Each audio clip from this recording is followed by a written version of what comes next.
Gaaf tokko saree fi bineensota wajjin haasa'e. Bineensi sareedhaan akkana jedheen.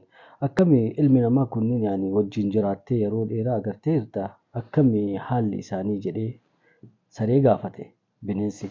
San booda sareen akkana jedheen.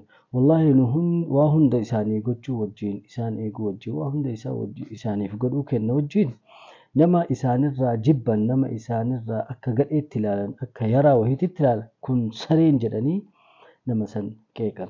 Nu maal balleessine maqaa kenna fuudhanii nama gadhee kana irra kaahan jedheen. Yeroo kana akkana jedheen bineensi.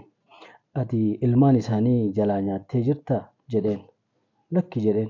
San booda bineensi deebi'ee akkana jedheen. Takkaa isaan gantee beektaa jedheen. Lakki wallaahi takkaa isaan ganee hin beeku jedheen. Tayyib wayita nu bineensi dhufnee waan isaan qaban harree maalii kanneen jalaa nyaachuudhaaf dhufu ka'ee go'een sii miti jedheen. Jedheen.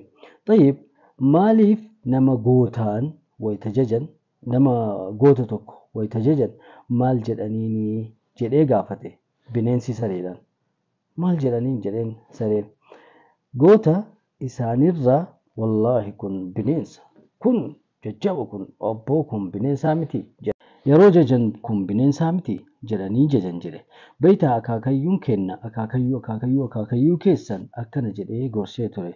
Abboo deemtee ilma namaa kanatti hin galini asuman wajjin bosona taa'ee jedhee baay'ee gorseen. Laakiin akaakayyuun keessan didee gara magaalaatitti gale. Gara ilmi namaa jiraatutti gale. Galanni isaa immoo kana ta'e jedheen. Beektaa jedheen. Aniin kun bineensi kun jedheen ijoollee isaanii jalaa nyaadhee qabeenya isaanii jalaa balleessee waan isaan horsiisan hunda jalaa balleessee osoo isaan hin beekin dingata isaanitti bahee isaan miidhee kana hunda wajjin maal naan jedhan bineensa jedhanii maqaa kiyya guddisan. Kun bineensaa miti maa abboo kun ajaa'ibaati jedhanii na jajan. Walumaa galatti ilmi namaa kun jedheen nama isaan miidhu, nama isaan cunqursu jajan yookaan maqaa guddaa kennaniif nama isaan miidhu, nama isaan irra dhaabatu. Kuni bineensa jedhanii jedhe.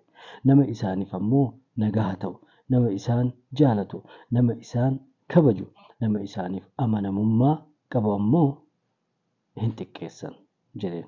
Kun amala ilma namaati. Kanaafuu jiruu gaarii siif hawwa. Saree taatee jiraachuu keetiif jiruu gaarii siif hawwa jedheeni bira dabre.